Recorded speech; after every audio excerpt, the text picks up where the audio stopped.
มัสการพระองค์เต็มใจเต็มล้นด้วยพระคำวันต่อวันก็พระเยซูจิตใจรับการฟื้นฟูรับการเปลี่ยนแปลงเติบโตขึ้นในพระองค์วันต่อวัน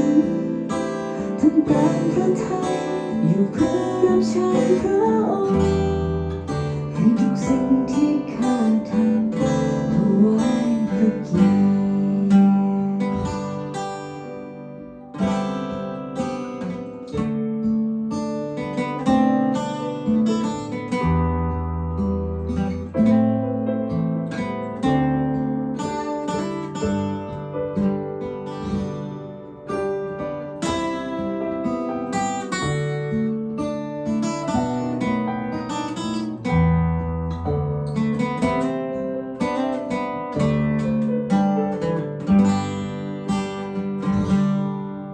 เป็นเวลาที่มีค่าวันต่อวันกับพระเยซู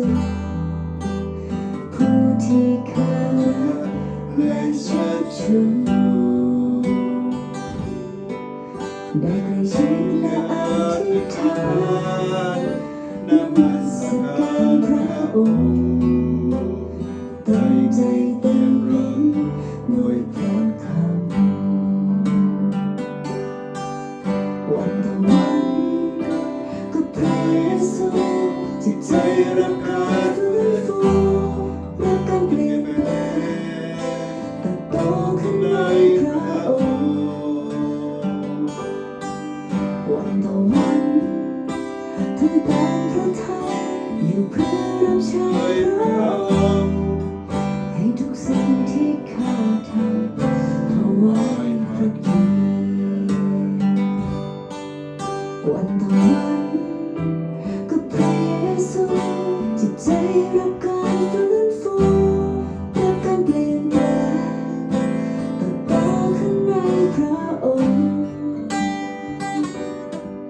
วันต่อวันท่านตามพระทัยอยู่เพื่อรับใช้พระองค์ให้ทุกสิ่งที่ข้าทำถวายพระเกียรติวันเวลาที่เหลืออยู่ขออยู่เพื่อพระองค์วันต่อวันกับพระเยซูวันเวลาที่เหลืออยู่ขออยู่เพื่อพระองค์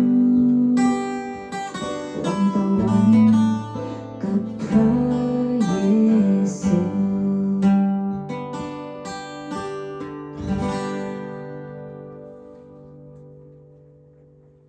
อาเมนอาเมนขอบคุณพระเจ้าวันต่อวันอยู่เพื่อหับไส้พระเยซูอยู่กับพระเยซูมีกำลังใจโอ้ขอบคุณพระเจ้าว้าวว้าวว้าว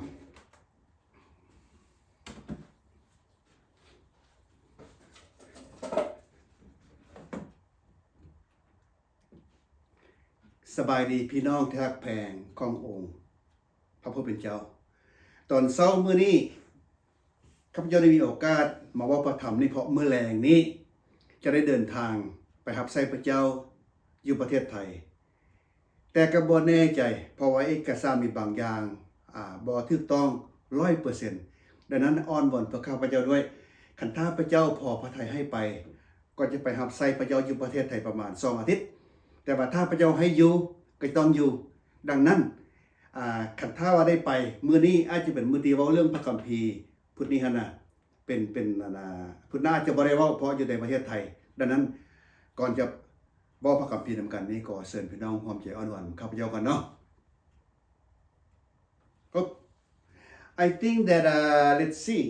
I think I want to do something right here okay let's see right here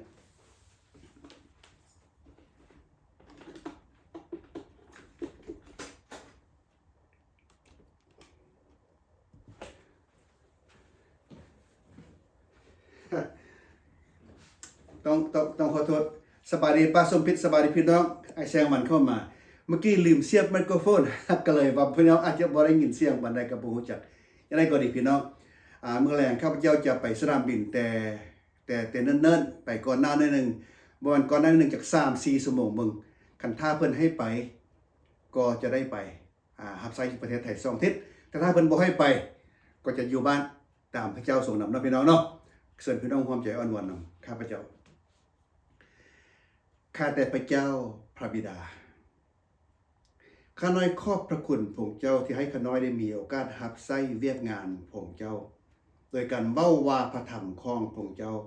ให้ญาติพี่น้องไผผลของพระเจ้าได้ฟังและได้เรียนนำกันข้าแต่พระเจ้าตอนแรงมื้อนี้ข้าน้อยมีชื่อว่าจะเดินทางไปรับใช้พระเจ้าที่ประเทศไทยแต่ข้าน้อยบ่ฮู้ว่าพระเจ้าทรงพอพระทัยให้ข้าน้อยไปหรือบ่เพราะเอกสารมีบางอย่างนั้นบ่ถูกต้องข้าแต่พระเจ้าถ้าพระเจ้าทรงพอพระทัยให้ข้าน้อยไปก็ขอให้ทางสนามบินสามารถแปลงเอกสารข้าน้อยให้ถูกต้องแต่ถ้าพระเจ้าบ่ให้ไปก็ให้สุดแล้วแต่น้ำพระทัยของพระเจ้าดังนั้นข้าน้อยจึงขอฝากการเดินทางการเรียนพระคัมภีร์ตอนเช้าวันนี้ไว้กับพระเจ้าในพระนามของพระเยซูคริสต์เจ้าอาเมน Alright well มื้อนี้มีคนเข้ามาหลายคนวิกกี้เข้ามาอาจารย์ไมค์เข้ามาข้าพเจ้าจะเว้าตอนในพระธรรมที่เขาเว้ากันพี่น้องกิจการบทที่8มื้อนี้จะเว้าข้อ9ข้อ10ข้อ11 3ข้อด้วยกันแต่ก่อนอื่นจะเว้าต่อนี่นะก็ขอเว้าเรื่องอาทิตย์แล้วน้อยหนึ่งอาทิตย์แล้วเขาเว้ากันว่าท่านฟิลิปเมื่อเดินทางไปรับใช้พระเจ้านะขณะที่ไปรับใช้นั้นเพิ่นก็ได้เฮ็ดให้คนที่มีพี่สิ่งนั้นดีพี่นั้นก็ออกไปและคนค่าเล็กค่าเส้งคนค่าลอยนั่นก็ยังได้เป็นปกติแล้วเขาก็มีความสมซื่อยินดีว้าวนั้นพี่น้องจากแพงดีใจขอบคุณพระเจ้าโอ้ขอบใจแก้วดวงใจขอบใจที่เข้ามากำลังยกมือนำกันสบายดีมื้อนี้จะเว้าตอนในข้อที่9ว่าดังนี้ข้อที่9จะได้เว้าว่ามีชายผู้หนึ่งซื้อ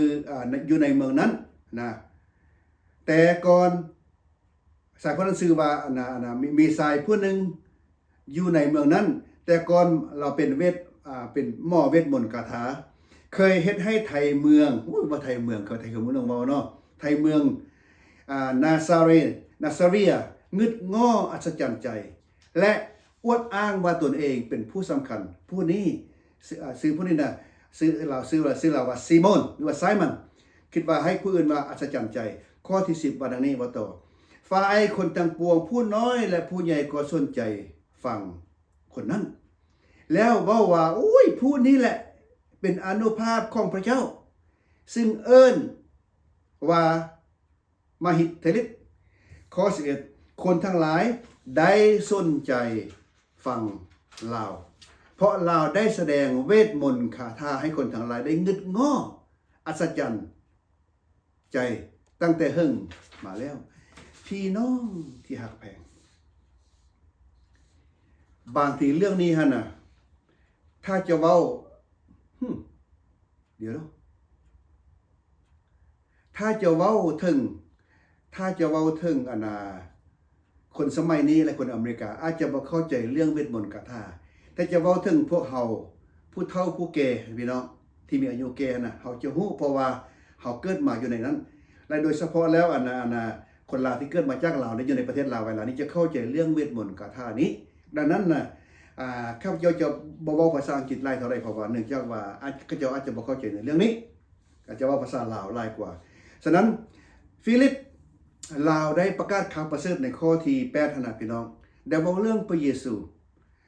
คนที่เป็นพี่เข้าคนเป็นรอยนั่นก็ดีเพราะฟิลิปปัวเขาซอยเขาว่าพอว่าเขารับข่าวประเสริฐแล้วเขาก็ดีนั่นหมายความว่าฟิลิปเป็นผู้รับใช้พระเจ้าสบายดีสมพรก็เข้ามาเมื่อนี้เขาเข้ามามีหลายคนบ่ฮู้ว่าเนื่องจากว่าอาจารย์จะได้เดินทางว่าพี่น้องเข้ามาให้กำลังใจเนาะขอบคุณพระเจ้านั้นฟิลิปรับใช้พระเจ้าพี่น้องแต่ว่าในเคสนี้น่ะมีพวกมอร์มอนตั้งหลายคนหนึ่งในนั้นคือผู้หนึ่งชื่อซีโมนที่ข้อได้ว่าแล้วในข้อที่9ฉะนั้นเรา ได้ใช้เวทมนต์คาถาเอาคนทั้งหลายมามาเสื้อเรามาคาบไว้เราพี่น้องคนที่มีเวทมนต์คาถาคนสมัยตะกี้ขนาดไปคาบไว้หม้อเวทมนต์คาถาพวกนี้ในสมัยพระคัมภีร์นั้นก็มีหลายเดี๋ยวนี้บ้านเฮาก็ยังมีอยู่พี่น้องโดยเฉพาะยังยิ่งเมืองลาวเฮายังมีอยู่พวกเวทมนต์คาถานี่มีอำนาจหลายภัยก็ย่านภัยก็ยำเกรงเพราะว่าเขาสามารถไล่ผีได้เขาใช้วิญญาณของพี่ตัวแก่พี่ตัวใหญ่บังคับพี่ตัวน้อยให้ออกจากห่างกายของคน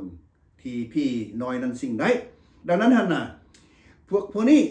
อิงตามพระธรรมมัทธิวบทที่24ข้อ24ได้บอกพวกเขาว่าวันนี้พี่น้อง so according to Matthew chapter 4 chapter 24 verse 24 the false Christ and false prophets will appear and perform great signs of wonder that would deceive even the elect of the world possible โดยว่า พระธรรมมัทธิวบท24ข้อ24ได้โดยว่าจะมีผู้ประกาศพระธรรมปลอมหรือพระคริสต์ปลอมหลายคนเกิดขึ้นในเวลานั้นและจนถึงเวลานี้พวกเขาจะเหตุการณ์อัศจรรย์อันยิ่งใหญ่และหมายสำคัญหลายประการเพื่อถ้าเป็นไปได้จะลอกลวงแม้แต่ประชาชนของพระเจ้าที่เลือกไว้ให้ลงทางพี่น้องที่ฮักแพงหลายเถื่อคนของพระเจ้าก็ลงทางเพราะว่าพวกไซเวทมนต์คาถานี้เห็นกับหน้ากับตาเห็นต่อหน้าต่อตาเลยบางเถื่อก็ลงทางของพระเจ้าไปก็มีฉะนั้นข้อ10เดวอลนี้เป็นเบิ่งข้อ10ฝ่ายคนต่างปวงผู้น้อยและผู้ใหญ่สนใจฟังพวกผู้นั้นฟังหม้อมนฟังหม้อไซมันผู้นี้และพากันว่ากันโอ้นี่แหละเป็นฤทธานุภาพของพระเจ้าดังนั้นนะพี่น้องจากแปลงผู้บ่เข้าจะคิดว่าโอ้อำนาจเหล่านี้มาจากพระเจ้าแต่พี่น้องเอ๋ยซีโมนผู้นี้ใช้อำนาจพี่เพื่อผลประโยชน์ส่วนตัวของเราเพื่อซื้อเสียงของเราทุกคนที่เราปิ้นปัวจะเป็นหูนกตาบอดกระยาพี่เข้ากระยาเราไล่ออกนะก็จ้องมีครูมีคายมาให้เราจึงปิ้นปัวเขาถ้าครูคายบ่พอพี่น้องจื้อได้บ่บ้านเฮานะถ้าขายบ่พอหมายความว่าบ่หมดนี่ก็ไล่พี่น้องบ่ได้สมัยความว่าจ้างเราบ่พอบ่หมดแล้วบ่ได้ซีโมนก็เป็นดังนั้นแต่มาประกับคือเบิ่งฟิลิปพี่น้องฟิลิปบ่ได้เงินจักกีบบ่ได้เงินจักดอลลาร์ฟิลิปประกาศข่าวประเสริฐและคนดี100คนเป็น100นั้นก็ดีคนพี่เขานั้นก็ออกเราบ่เอาเงินจักกีบเลยพี่น้องจากแพงนั่นมีความแตกต่างกันระหว่างผู้รับใช้พระเจ้าและผู้รับใช้มารซาตานพี่น้องจากแพงดังนั้นท่านน่ะหลายเทื่อพวกที่เป็นคริสเตียนแล้วก็เข้าใจผิดว่าฤทธิ์อำนาจนี้มาจากพระเจ้าให้พวกเขาแน่ใจว่าเวลาพวกเขาประกาศข่าวประเสริฐสบายดีอาจารย์แสงดาวสบายดีอาจารย์แสงดาวค่อยจะมาเชียงใหม่เมืองแหลงนี่อาจารย์แต่จะบ่ได้เข้ามาลาวเด้ออาจารย์เด้อสิบ่ได้เห็นอาจารย์แต่คิดว่าพุ่นละอาจารย์เดือน11 12พุ่นแหละจะได้พบกันเนาะในเมืองลาวเนาะอาจารย์เนาะเอาละกลับขึ้นมาเว้าเรื่องพระคัมภีร์ฟิลิปประกาศข่าวประเสริฐคนเชื่อพระเจ้าแล้วพี่นั่นก็ออกข้าร้อยนั้นก็เสาแล้วฟิลิปบ่ได้เงินจักกีบบ่ได้เงินจักดอลลาร์ดังนั้นน่ะผู้รับใช้พระเจ้านะพี่น้องจะบ่ถามเอาเงินผู้ใดนอกจากเพิ่นจะให้เพิ่นให้ก็ขอบคุณพระเจ้าพี่น้องแต่ว่าสำหรับซีโมนผู้กำลังปิ้นปัวคนไล่พี่ออกในเวลาในซีโมนในกิจการบทที่8นี่น่ะซีโมนผู้นี้น่ะถ้าขายบ่พอเราบ่ปัวเด้เราบ่ไล่พี่ออกให้เด้ดังนั้นขายพอซึ่งหมายความว่าเอาเงินให้เราพอเราจึงจะไล่พี่เขาออกได้แต่เราก็เฮ็ดได้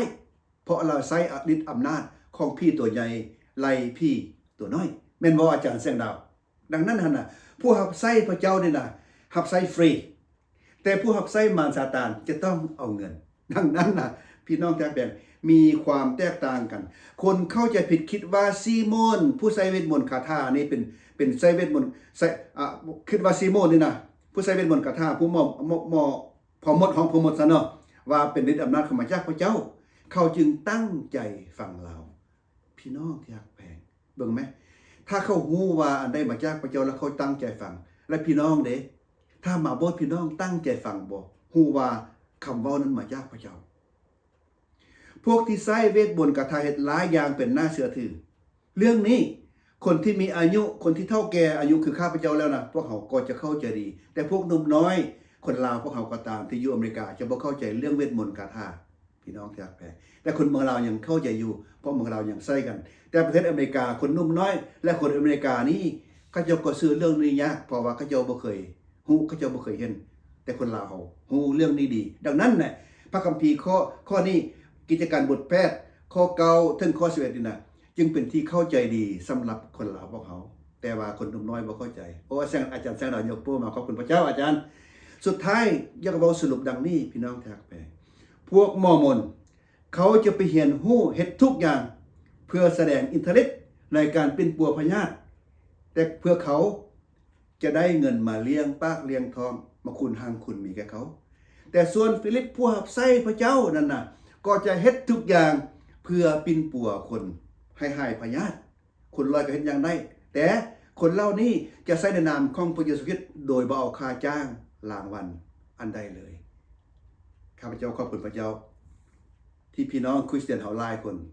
เดินทางออกไปรับใช้พระเจ้าโดยบ่คิดถึงค่าจ้างรางวัลอันใดพวกเขาภูมิใจในการรับใช้พระเจ้าดังนั้นพี่น้องทักแพงค่าจ้างรางวัลของพวกเขานะบ่แม่นเงินบ่แม่นคำแต่ค่าจ้างรางวัลของพวกเขาได้เตรียมไว้ที่ฟ้าสวรรค์คือมงกุฎที่เขาจะต้องสวมขอบคุณพระเจ้าที่ฟิลิปได้รับใช้พระเจ้าโดยบ่เกี่ยวเรื่องเงินเรื่องคำแต่ซีโมนรับใช้มารซาตานต้องเอาเงินเส้นพี่น้องความเจริญวันของข้าพเจ้าข้าแต่พระเจ้าพระบิดาของข้าน้อยขอบพระคุณพระเจ้าที่ให้ข้าน้อยได้มีโอกาสรับใช้พระเจ้าเว้าว่าพระธรรมของพระเจ้าผู้รับใช้พระเจ้าบ่เห็นแก่เงินคำคือฟิลิปได้ไปประกาศข่าวประเสริฐนั้นคนค่าลอยก็ดีคนพี่สิ่งนั้นก็ออกไปเพิ่นบ่ได้เอาเงินเอาคำสิ่งใดแต่ซีโมนผู้รับใช้มารซาตานใช้เวทมนต์คาถานั้นถ้าบ่ได้เงินลาวก็บ่ซอยผู้ใดข้าแต่พระเจ้าขอให้บทเรียนเหล่านี้เข้าในชีวิตจิตใจพวกเขาน้อยให้พวกเขาน้อยเป็นผู้รับใช้พระเจ้าอย่าสูเห็นแก่เงินคำเถิดพวกเราทั้งหลายจึงขอบพระคุณพระเจ้าสำหรับบทเรียนตอนเช้าวันนี้ในพระนามของพระเยซูคริสต์เจ้าอาเมน God bless you brother and sister so I may or may not see you next Wednesday but otherwise we'll see you next couple of weeks God bless you okay bye bye